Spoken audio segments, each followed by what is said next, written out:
नमस्कार दोस्तों, स्वागत है आप सभी का माजिसा एजुकेशन में।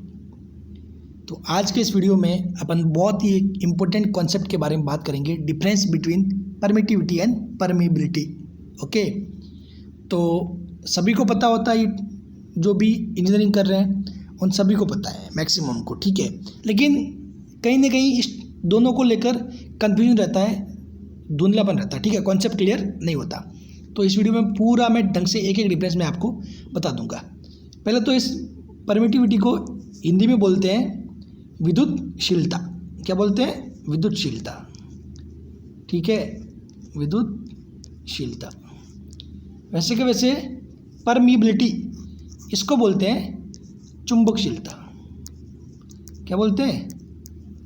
चुंबकशीलता। अब देखो, इन दोनों का संबंध किससे है?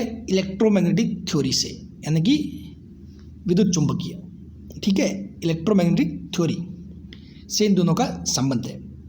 तो पहले तो इन दोनों की डेफिनेशन जान लेते हैं कि ये क्या चीज़ है। ये दोनों ही अपने आप में एक मटेरियल की प्रॉपर्टी है, यानी कि पदार्थ का गुण है। अब देखो, सबसे पहले बात करते हैं परमिटिविटी की। The permittivity is the property of the material which measure the opposition generates by the material in the development of an electric field. ठीक है, इसका मतलब ये हुआ कि परमिटिविटी एक पदार्थ मटेरियल का गुण है, उसकी प्रॉपर्टी है जो उस मेजर को दर्शाता है, शो करता है कि ये किसी इलेक्ट्रिक फील्ड का अपने में कितना विरोध कर सकता है। ठीक है, इलेक्ट्रिक फील्ड को डेवलप होने में ये कितना विरोध कर सकता है, वही इस पदार्थ के इस गुण को बताता है। परमिटिविटी पदार्थ का वो गुण है जो ये बताता है कि किसी भी इलेक्ट्रिक जो पदार्थ है वो अपने में जो इलेक्ट्रिक फील्ड डेवलप हो रहा है उसका कितना विरोध कर सकता है। ठीक है, समझ गए? ये होता है परमिटिविटी। और वैसे भी आपको पता है, फॉर्मूले आपने देखे होंगे, जब भी आप बात करते हो कि अपन जैसे कि कुछ भी अपन फोर्स की भी बात करें, ठीक है, फोर्स किसी कारण होता है? इलेक्ट्रिक फील्ड के कारण, ठीक है। तो वैसे के वैसे उसमें हमेशा आप देखोगे तो ये एप्सिलॉन डाउन में आता है। जब आप इलेक्ट्रिक फील्ड और इलेक्ट्रिक फोर्स के बारे में बात करोगे तो किसी भी फार्मूले में ये आप देखोगे हमेशा एप्सिलॉन डाउन में आता है। ठीक है, तो इसका मतलब क्या हुआ कि डाउन में आ रहा है, मतलब ये क्या कर रहा है? अब अगर इसकी वैल्यू बढ़ेगी, ठीक है, ऑब्वियसली, तो वो क्या करेगा? फोर्स को कम करेगा, यानी कि उसमें लगने वाले फील्ड को कम करेगा। ठीक है, तो ये अपने आप में एक विरोध वाली चीज़ है कि मतलब ये उस गुण को दर्शाता है कि अपने अंदर उत्पन्न होने वाले इलेक्ट्रिक फील्ड का कितना विरोध किया जा सके। ठीक है, मतलब ये कुल मिला के थोड़ा बहुत ऑपोजिशन वाला गुण है, ठीक है, कि कितना ऑपोज किया जा सकता है। जबकि परमिबिलिटी है वो सपोर्टिव में है, मतलब is the property of the material which support the formation of the magnetic field.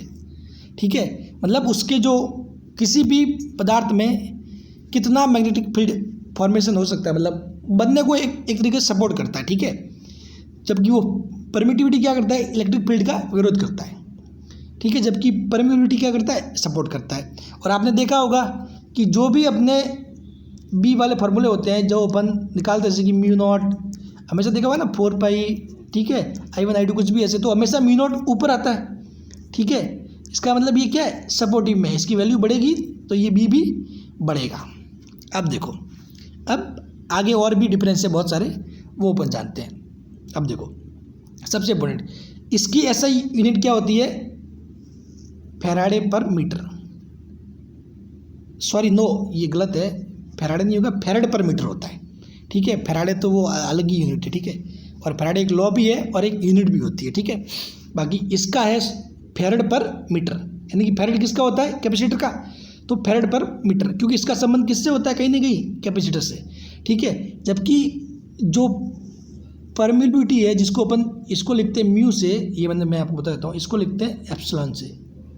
ठीक है, इसको लिखते हैं एप्सिलॉन से, तो इसका है हेनरी पर मीटर। बात समझ गए? ये देखो, कहीं ना कहीं देखो, इसका संबंध किससे है? Use in capacitor. ये कहाँ पे यूज होता है? इंडक्टर या ट्रांसफार्मर कोर से संबंधित है। तो इंडक्टर का क्या होगा? हेनरी पर मीटर, हेनरी है तो ये हो जाएगा हेनरी पर मीटर। या कैपेसिटर से संबंध है तो कैपेसिटर का फैराड होता है तो फैराड पर मीटर। ठीक है, ये इनकी ऐसा यूनिट होती है। ठीक है।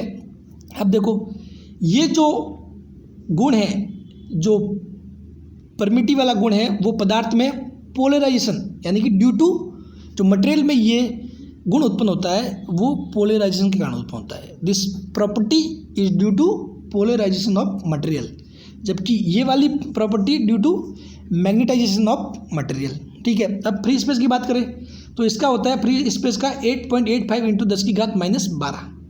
कितना? 8.85 इंटू 10⁻12, जबकि इसका होता है 4 पाई इंटू 10⁻7। ये होता किसका होता है? फ्री स्पेस यानी कि निर्वात हिंदी में बोले तो। ठीक है। अब इसका संबंध किससे है? इलेक्ट्रिक फील्ड से। इसका संबंध किससे है? मैग्नेटिक फील्ड से। यूज इन कैपेसिटर, ये इंडक्टर। तो मेरे ख्याल से सारे जो भी डिफरेंस थे वो आपको समझ में आ गए हैं। अभी कुछ भी कन्फ्यूजन नहीं रहना चाहिए। ठीक है। इस टेबल को एक बार अच्छे से देख लेना। भले डेफिनेशन उतना समझ में नहीं आए, लेकिन इस टेबल को आपके माइंड में सेट है तो एग्जाम में कुछ भी क्वेश्चन मतलब जैसे कि यूनिट पूछ ली तो फैराड पर मीटर, हेनरी पर मीटर, ड्यू टू ये होता है पोलराइजेशन के कारण, ये होता है मैग्नेटाइजेशन के कारण। इसकी वैल्यू भी हमेशा बहुत बार एग्जाम में आती है। 8.85 इंटू 10⁻12 ये होता है 4 पाई इंटू 10⁻7। फील्ड होता है ये इलेक्ट्रिक फील्ड में होता है, जबकि ये मैग्नेटिक फील्ड में। इसका यूज कैपेसिटर, ये संबंध रखता है इंडक्टर से। तो वीडियो अच्छा लगा हो तो सब्सक्राइब जरूर कर ले, क्योंकि मैं अभी आगे इसी टाइप की अपनी सीरीज आएगी। ठीक है। इसी टाइप के मैं नए नए कॉन्सेप्ट आपको बताने वाला हूँ। तो थैंक यू सो मच।